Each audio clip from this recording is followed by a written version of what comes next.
الحمد لله رب العالمين والصلاة والسلام على أشرف الأنبياء والمرسلين وعلى آله وأصحابه أجمعين أما بعد. الحمد لله அல்லாஹுடைய உதவியால் ஒரு ஞாயிற்றுக்கிழமையும் இஷா தொழுகையை தொடர்ந்து அல் குர்ஆனில் சில வசனங்களை ஓதி அதனுடைய அர்த்தத்தையும் அது சொல்லக்கூடிய விஷயங்களையும் பார்த்து வருகிறோம். எல்லாம் ரப்பல் ஆலமீன் நாளை மறுமையில் அல் குர்ஆனுடைய கூட்டம், அல் குர்ஆன் ஓதியவர்கள், வாசித்தவர்கள், அதை கேட்டவர்கள், அதனோடு சம்பந்தப்பட்ட அறிவோடு தொடர்புடையவர்கள், இவர்களை அல்லாஹ் ஜல்ல ஷானஹு வ தஆலா நாளை மறுமையில் சுவர்க்கத்தில் தனியான ஒரு கூட்டமாக ஆக்கி வைப்பான். அப்படிப்பட்ட கூட்டத்தில் நம் அனைவரையும் ஆக்க வேண்டும் என்று அல்லாஹ்விடத்திலே பிரார்த்தித்துக் கொள்கிறேன். கணியத்துக்குரிய சகோதரர்களே, சென்ற வகுப்பில் சூரத்துல் ஷம்ஸ் 90வது அத்தியாயம், அதனுடைய ஒரு சில அந்த அத்தியாயத்தை முடித்து இன்று அடுத்த அத்தியாயத்திற்கு இன்ஷா அல்லாஹ் நாம் போகிறோம். கணியத்துக்குரிய சகோதரர்களே, அடுத்த அத்தியாயம் சூரத்துல் பலத். இது 20 வசனங்களை கொண்ட ஒரு மிக முக்கியமான ஒரு அத்தியாயமாகும். அல்லாஹ் ஜல்ல ஷானஹு வ தஆலா இதிலும் ஆரம்பத்தில் மனிதனுடைய படைப்பு சம்பந்தமாக சத்தியத்தோடு ஆரம்பிக்கிறான். அதற்கு பின்னால் இந்த உலகத்தில் மனிதனுடைய நிலை அது சம்பந்தமாக சொல்கிறான். அதற்கு பிறகு அந்த நிலையிலிருந்து அவன் 2 வழியை இருக்கிறது, அந்த 2 வழியில் எதை தேர்ந்தெடுத்துக் கொள்கிறான், எதை தேர்ந்தெடுத்தால் அவன் எங்கு போய் சேருவான் என்கின்ற முக்கியமான சில விஷயங்களையும், நல்ல வழியுடைய சில உதாரணங்களையும் அல்லாஹ் ஜல்ல ஷானஹு வ தஆலா இந்த அத்தியாயத்தில் நமக்கு சொல்கிறான். முதலாவதாக இந்த வசனத்தை ஆரம்பிக்கின்ற போது லா உக்ஸிமு பிஹாதல் பலத், லா உக்ஸிமு, நான் சத்தியம் செய்கிறேன், பிஹாதல் பலத், ஹாதா என்றால் இது என்று அர்த்தமாகும். அல் பலத் என்றால் நாம் எல்லோருக்கும் தெரியும், பலத் என்றால் ஊர் அல்லது நாடு என்பது அர்த்தம், ஊர் என்பது அர்த்தம். வெளிநாடுகளுக்கு செல்லக்கூடியவர்கள் பெரும்பாலும் இந்த சொல் அவர்களுக்கு தெரியாமல் போயிருக்கிறார். பலத்துக்கு போறேன்னு சொல்லுவாங்க, நான் நாட்டுக்கு போறேன்னு சொல்றதுக்கு அங்கே பலத் தான் சொல்லுவாங்க, எல்லாருக்குமே தெரியும். அதிலும் குறிப்பாக ஜித்தாவில் இருந்தாங்களுக்கு அவங்களுக்கு பலத் என்பது தெரியாமல் இருக்கிறது சான்ஸே, அவங்களுக்கு தெரியும் பலத் என்று. அது என்னன்னா, அந்த பலத் என்று சொல்லி ஒரு சிட்டி இருக்காங்க. அல் குர்ஆன்ல சொல்ல போற இந்த பலத் என்றது அது அல்ல. அல்லாஹ் ஜல்ல ஷானஹு வ தஆலா இங்கே பலத் என்று சொல்லுவது மக்கா. பலத் என்ற எல்லா ஊருக்கும் சொல்லுவாங்க. ஜித்தாவுக்கு போனாங்களுக்கு தெரியும், பலத் என்று ஜித்தாவில் ஒரு ஏரியா இருக்கு, அது ஃபேமஸான ஏரியா. ஹஜ்ஜுக்கு போகிற எல்லாருக்கும் தெரியும், ஹஜ்ஜுக்கு போகிற எல்லாரையும் பலத்துக்கு கூட்டி போவாங்க. ஏன்னா மக்காவில் இருக்கக்கூடிய பெருசாக இந்த பேமெண்ட்ஸ் மார்க்கெட் மாதிரி பெரிய மார்க்கெட் இல்லை, அங்கே விலை சீப்பான ஒரு திங்ஸ்களை சீப்பான விலைக்கு வாங்குறதுக்கு இல்லை. ஜித்தாவில் தான் இருக்கு பலத்துன்னு சொல்லி ஒரு ஏரியா. அங்கே போனால் எல்லாத்தையும் வாங்குறதுக்காக பர்ச்சேசிங்கு பெரும்பாலும் ஹஜ் முகவர்கள் அங்கே கூட்டிகிட்டு போவாங்க. இங்கே சொல்ல போகிறது அந்த பலத் கிடையாது. இங்கே சொல்ல போகிறது பலத்ன்னு சொல்லி மக்காவை அல்லாஹ் ஜல்ல ஷானஹு வ தஆலா சொல்கிறான். மக்காவின் மீது அல்லாஹ் ஜல்ல ஷானஹு வ தஆலா சத்தியம் சொல்கிறான். லா உக்ஸிமு பிஹாதல் பலத், இந்த பலத்தின் மீது சத்தியமா, இந்த ஊரின் மீது சத்தியமா. அன்புள்ள சகோதரர்களே, அல்லாஹ் ஜல்ல ஷானஹு வ தஆலா ஒரு ஊரில் சத்தியம் செய்கிறான் என்றால், சத்தியம் செய்வதற்கு பின்னால் சொல்லப்படக்கூடிய விஷயம் முக்கியமான விஷயமாக இருக்கும். அதே போல அந்த சத்தியம் செய்யப்படுகின்ற விஷயம் அது நாங்கள் ஆழமாக கவனம் செலுத்த வேண்டிய ஒரு விஷயமாகவும் இருக்கு. பலத் சொல்லக்கூடிய மக்காவை பொறுத்தவரையில் மக்கா ஒரு புனிதமான ஒரு பிரதேசம். அல்லாஹ் ஜல்ல ஷானஹு வ தஆலா இந்த மக்காவை பற்றி நிறைய சத்தியம் செய்கிறான். உதாரணம், இந்த அத்தியாயத்தில் லா உக்ஸிமு பிஹாதல் பலத், இந்த பலதின் மீது சத்தியமாக, இந்த ஊரின் மீது சத்தியமாக என்று சொல்லப்படுவது மக்கா. அதே போல வத்தீனி வஸ்ஸைத்தூன் வதூரி சீனின் வஹாதல் பலதில் அமீன். அல் பலதுல் அமீன், மக்காவுக்கு இன்னும் ஒரு பேர் இருக்கு, அல் பலதுல் அமீன், சேஃபான ஊர், பாதுகாப்பான ஊர். இந்த பாதுகாப்பான ஊர் என்றதுடைய அர்த்தம் நாம் ஏற்கனவேயும் சூரத்து தீன்ல நாம் பார்த்திருக்கிறோம். அங்க சண்டை பிடிக்கிற கூடாது, மார்க்க அடிப்படையில் அங்கே சண்டையில் ஈடுபடக்கூடாது. யுத்தம் செய்வது அங்கே தடுக்கப்பட்டிருக்கிறது. மக்காவில் யுத்தம் செய்ய முடியாது. யாராவது காவிர்கள் யுத்தத்துக்கு வந்தால் மாத்திரம்தான் யுத்தத்தை நாங்கள் ஆரம்பிக்கலாம் மக்காவில். அது தவிர மக்காவில் சாதாரணமாக யுத்தத்தை செய்வது தடுக்கப்பட்டிருக்கிறது. ஏனென்றால் உயிர்கள் அங்கே பாதுகாப்பாக இருக்க வேண்டும். அதனால்தான் லீலாஃபி குரைஷ் ஈலாஃபிஹிம் ரஹ்லத ஷிதாஇ வஸ்ஸைஃப் ஃபல்யஅபுது ரப்ப ஹாதல் பைத். இந்த வீட்டுடைய ரப்பை நீ வணங்குவாயாக. அல்லதி அத்அமஹும் மின் ஜூ வ ஆமனஹும் மின் ஹௌஃப். அத்அமஹும் மின் ஜூ, அங்கே இருக்கக்கூடியவர்களுக்கு அல்லாஹ் ஜல்ல ஷானஹு வ தஆலா பசி இல்லாமல் ஆக்கியிருக்கிறான். அவர்களுக்கு பசி இருக்காது. பசி இருக்காதுன்னா இயல்பாக பசி வராது என்று கிடையாது. பசித்தால் சாப்பிடுவதற்கு வழி இல்லாத ஒரு நிலை அங்கு வராது. ஆமனஹும் மின் ஹௌஃப், அவர்களுக்கு பயமும் கிடையாது. பயம்னு சொன்னா உதாரணமாக எதிரிகளுடைய பயம் அங்கே கிடையாது. அதே போன்று கொலை பயம் அங்கே கிடையாது. இப்படி அந்த பயமும் அங்கே கிடையாது என்று அல்லாஹ் ஜல்ல ஷானஹு வ தஆலா பயத்திலிருந்தும் அவர்களை பாதுகாத்திருக்கிறார். இதுல பலதுல் அமீன் என்று அல்லாஹ் ஜல்ல ஷானஹு வ தஆலா சொல்றார் சூரத்து தீன்ல, சேஃபான ஊர். நாங்க உயிர்களுக்கு மாத்திரமல்ல, விலங்குகளுக்கும் சேஃப் தான் அங்க. ஏனென்றால் மக்காவுடைய சட்டத்தை பொறுத்தவரையில் வேட்டையாட முடியாது. உம்ரா ஹஜ்ஜுக்கு போறவர்கள் மக்காவுடைய எல்லைக்குள் போனார்கள் என்றால் அவர்கள் வேட்டையாட முடியாது, உயிர்களை கொல்ல முடியாது, அங்கே திரியக்கூடிய புறாக்களை பிடிக்க முடியாது, பூனைகளை பிடிக்க முடியாது, அதை பயமுறுத்தக்கூட முடியாது. மக்காவில் ஹஜ்ஜுக்கு போறார்கள், அங்க நிறைய புறாக்கள் தெரியும் அந்த ஏரியாவில். அந்த புறாவை பயமுறுத்துறது பாவம். அது மாத்திரமல்ல, எந்த அளவுக்கு அல்லாஹ் ஜல்ல ஷானஹு வ தஆலா அதை பாதுகாப்பாக்கிறாங்க, அங்க இருக்கக்கூடிய இலைகுலைகள் செடி கொடிகளுக்கும் பாதுகாப்பு தான். ஏனென்றால் மரங்களை வெட்டவும் முடியாது. அவ்வளவு ஒரு பாதுகாப்பான ஒரு கௌரவமும் கண்ணியமும் நிறைந்த ஒரு ஊர் தான் மக்கா. மக்காவுடைய ஒரு எல்லை இருக்கு, ஒரு பவுண்டரி. அந்த பவுண்டரிக்குள்ள காஃபிர்கள் கூட நுழைய முடியாது. மக்கா மதீனாவுக்கு போனவர்களுக்கு தெரியும், ஜித்தாவிலிருந்து தாயிஃபுக்கு போறதாக இருந்தால் இடையில மக்கா வரும். இப்போ ஜித்தாவிலிருந்து தாயிஃபு போறார்கள், மக்காவோடாகத்தான் போகணும். இப்போ பெட்டிக்கலோவிலிருந்து இங்கே பொத்துவிற்கு போகிற மாதிரி இடையில மருதமனையை தாண்டி தான் போகணும், மருதமனைக்குள்ளெல்லாம் போகணும்.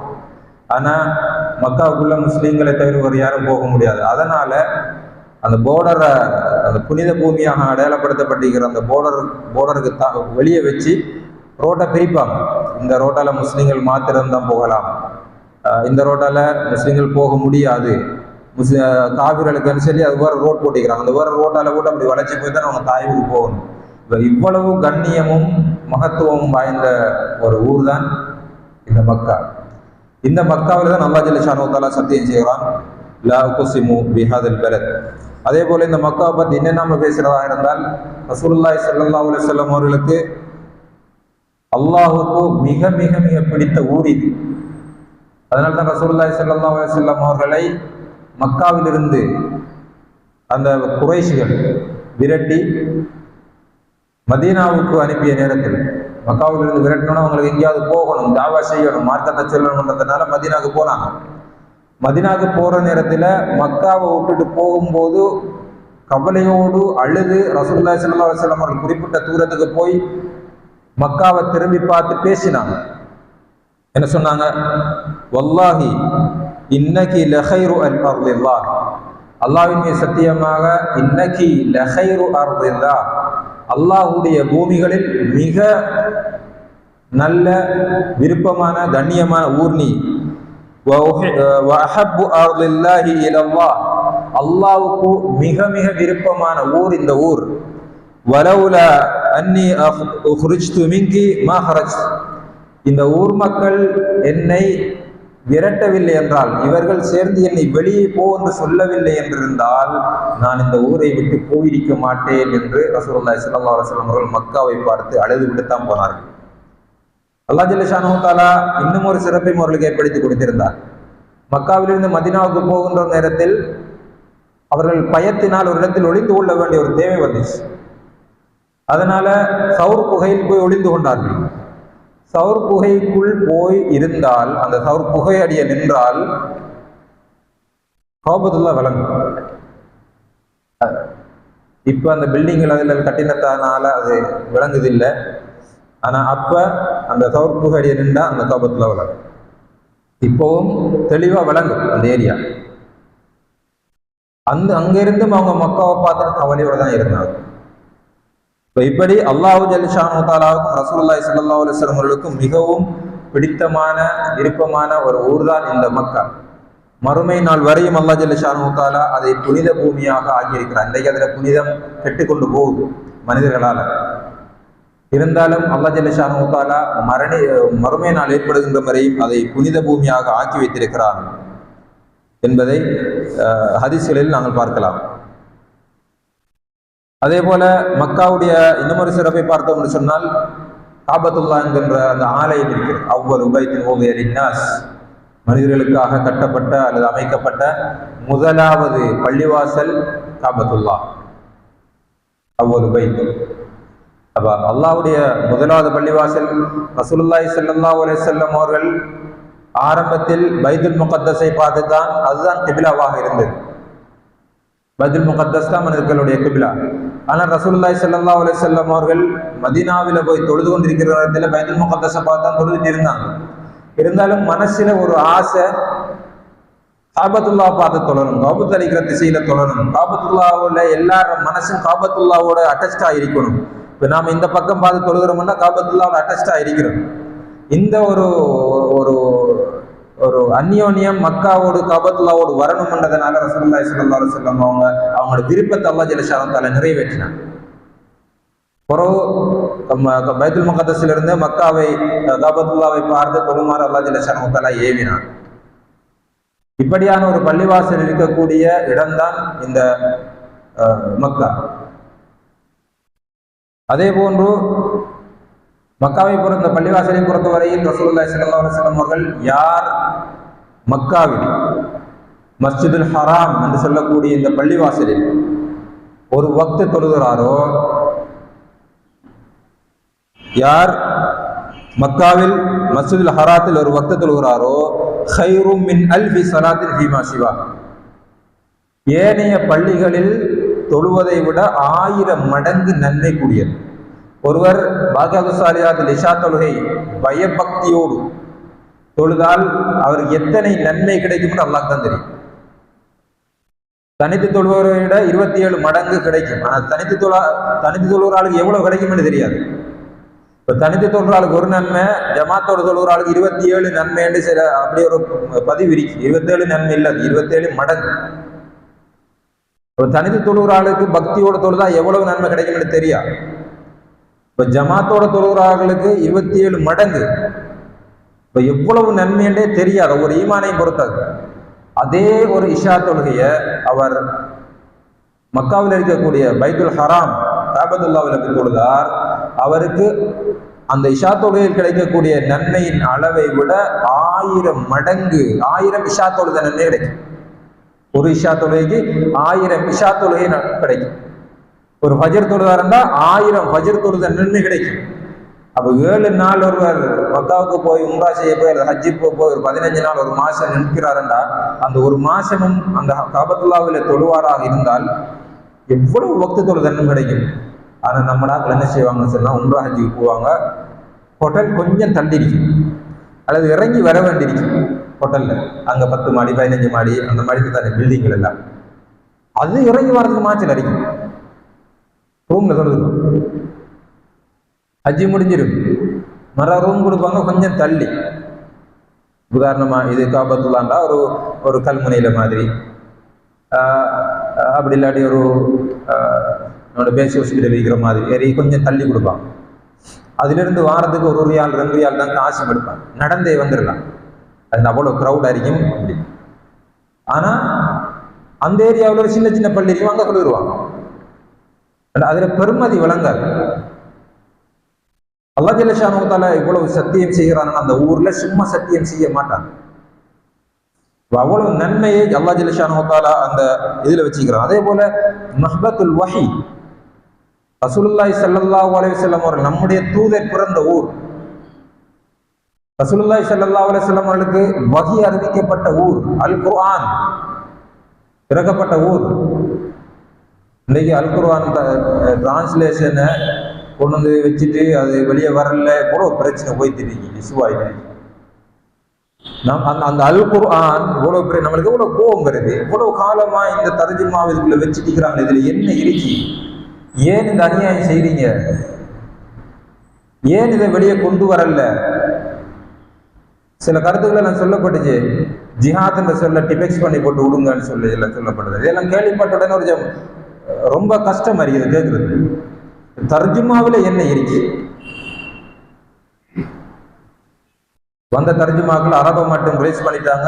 English translation, Tamil translation, Sinhala translation இதை கொண்டு வந்து மக்களுக்கு கொடுக்கறத தடை செய்யக்கூடிய அளவுக்கு இருக்கிறதுனா நம்மளுக்கு கோபம் வருது, ஆத்திரம் வருது. என்ன நடக்குது இங்க? ஏன் இந்த மாதிரியான முறையில நடந்து கொள்கிறார்கள்? இப்படி கோபம் வரத்தை விட அல் குர்ஆன் இறங்கிய அந்த ஊருக்கு நாம் அவ்வளவு மரியாதை கொடுக்க வேண்டும், அதை கண்ணியப்படுத்த வேண்டும், அதை மதிக்க வேண்டும். நம்ம அல் குர்ஆனை மதிக்கிறோமான அந்த ஊரை மதிக்கிற மாதிரி தான். அப்ப வஹி இறங்கிய அந்த ஊர் சாதாரணமா அது ஏதோ ஒரு ஊர்ல இறங்கணும்ன்றதுக்காக அல்ல, அல்லாஹ் ஜல்ல ஷானஹு தஆலா அந்த ஊரை தேர்வு செய்தார். எனவே கண்ணியத்துக்குரிய சகோதரர்களே, இவ்வளவு கண்ணியம் பொருந்திய ஒரு ஊர் தான் இந்த மக்கா. அதை தான் அல்லாஹ் ஜல்ல ஷானஹு தஆலா சொல்கிறான். அதே போல இன்னும் நிறைய பார்க்கலாம். இப்ராஹிம் அலைஹிஸ்ஸலாம் அவங்க மக்காவுக்காக துஆ செஞ்சுக்கிறாங்க. ரப்பி ஜஅல் ஹாதா பலதன் ஆமினா, யா அல்லாஹ் இந்த ஊரை சேஃபான ஊராக மாற்றுவாயாக. வர்ஸுக் அஹ்லஹு மினஸ் ஸமராத், இந்த ஊர்வாசிகளுக்கு பழங்களை கொண்டு உணவளிப்பாயாக. அந்த துஆல ஏற்றுக்கொள்ளப்பட்டிருக்கு அந்த ஊர்ல. பொதுவாக ஒவ்வொரு ஊர்லயும் ஒவ்வொரு சீசனுக்கு தான் ஒவ்வொரு பழம் கிடைக்கும். ஆனா மக்காவில் ஒரு சீசனும் இல்லை, பழம் மரமும் இல்லை, ஒரு மாமரமும் இருக்காது, ஒரு பழமரமும் அங்க இருக்காது. அங்க ஈச்சம்பழம் மட்டும்தான் இருக்கு. ஆனா ஒரு மரமும் இல்லை, ஒரு சீசனும் இல்லை, ஆனா எல்லா பழமும் அங்க இருக்கு, எல்லா சீசனுக்கும் இருக்கு. இப்படி இப்ராஹிம் அலைஹிஸ்ஸலாம் அவர்கள் துஆ. கண்ணியத்துக்குரிய சகோதரர்களே, இப்படி அல்லாஹ் ஜல்ல ஷானஹு தஆலா மிக மிக கண்ணியப்படுத்தி இருக்கக்கூடிய ஒரு ஊர் தான் இந்த பலத்தில் சொல்லக்கூடிய காபத்துல்லா அமைந்திருக்கக்கூடிய மக்காவாக. அதனால இன்றைக்கு நமக்கு நம்ம எல்லார் உள்ளத்திலையும் ஒரு தரமாவது மக்காவுக்கு போகணும், ஒரு தரமாவது நம்ம ஹஜ்ஜுக்கு போகணும். ஹஜ்ஜுக்கு போகாட்டியும் குறைஞ்சது ஒரு உம்ராவுக்காவது போய் அந்த காபத்து அந்த புனிதமான பூமியை நான் தரிசிக்கணும். இந்த காபிர்கள் எல்லாம் அப்படி வாகனங்கள்ல வந்து காபிர்கள் எல்லாம் ஒரு பக்கம் வெட்டிட்டு போவாங்க. ஒருத்தர் செக் பாயிண்ட் இருக்கி, அந்த முஸ்லிம்கள் மாத்திரம் தான் அதுக்கு உள்ளுக்கு போவாங்க. ஒருத்தர் போலீஸ் நின்று செக் பண்ணுவான், காபிர்கள் யாரும் உள்ளுக்கு வராங்களான்னு சொல்லி. காபிர்கள் எல்லாம் ஒரு பக்கத்தால திருப்பி அனுப்பப்படுவாங்க. காபிர்கள் ஆட்டோமேட்டிக்கா திரும்பி பேய்த்திருவாங்க. இருந்தாலும் போலீஸ் நின்று ஒருத்த வழி அனுப்பக்குள்ள நம்மளுக்கு ஒரு பெரிய ஒரு ஆனந்தம் கொண்டு வருது. ஆனா உம்ரா ஹஜ்ஜுக்கு போறாங்களுக்கு அது பெருசா அதுக்கு விளங்குற இல்லை. ஏன்னா அவங்க நைட்ல போய் அப்படி போறதால ஏர்போர்ட் இறங்கி நல்லா டயர்ட் ஆகி தூங்கிட்டு போவாங்க. மக்காவில் கொண்டு ஹோட்டல் அடி இறங்கி மக்கா வந்துட்டு இறங்கிச்சுன்னா தான் அவங்க இறங்குவாங்க. அதனால அது சரியா அது படாதவங்களுக்கு. பகலில் வந்து வாகனங்கள் எல்லாம் வந்து செக் பாயிண்டால ஸ்லோவாகி காவிர்கள் ஓடி வரக்கூடிய வாகனங்கள் எல்லாம் சைடாகி அடுத்த ரோட்டால் அந்த எக்ஸ்டென்ஷனால பிரியிட்டு போகக்குள்ள அதில் போட்டிருக்கிற போட்டை பார்க்குறதுல இது முஸ்லிம்களுக்கு மாத்திரம் ஒதுக்கப்பட்ட பாதையாகும். முஸ்லீம் அல்லாதவர்கள் காவிர்கள் அழிக்க மாட்டாங்க, முஸ்லீம் அல்லாதவர்கள் இந்த பாதையினால் போவோம்னு சொல்லி அந்த இடத்துல போகக்குள்ள மனசுக்குள்ள ஒரு பெரிய ஒரு ஆனந்தம் ஒன்று வரும். அல்லாஹ் இவ்வளவு நம்மளை கண்ணியமாக்கி இருக்கிறான், ஒரு பெருமை ஒன்று வரும். அதுக்கு இதே மாதிரி தான் மறுமையில சொர்க்கத்துக்கு போகல, இதே மாதிரிதான் அஹ்லுல் குர்ஆனாக ஆகக்குள்ள, இதே மாதிரி தான் அல்லாஹ் ஜல்ல ஷானஹு தஆலா சிலாக்களுக்கு விரும்பின கேட்டார் உள்ளுக்கு போகணும்னு சொல்லக்குள்ள எல்லாரும் பார்த்துட்டு நிற்பாங்க. ஸ்டாப் பண்ணி வைக்கப்பட்டிருப்பாங்க. நாம அதுக்குள்ள போகல ஒரு பெரிய ஒரு ஆனந்தம், ஒரு கெத்தும் அதுக்குள்ள வருது. இதே மாதிரி அந்த இடத்துல போகல ஒரு கெத்தும் வருது, ஒரு சந்தோஷம், ஒரு மனசுல ஒரு இனம் புரியாத ஒரு சந்தோஷம் அங்க வருது. அப்படிப்பட்ட ஒரு ஊர். கணியத்துக்குரிய சகோதரர்களே, இந்த மாதிரியான ஒரு ஊர், ஒரு நம்மளுக்கு அவ்வளவு ஆசை அறிக்கும் அதுல நுழைகிறது.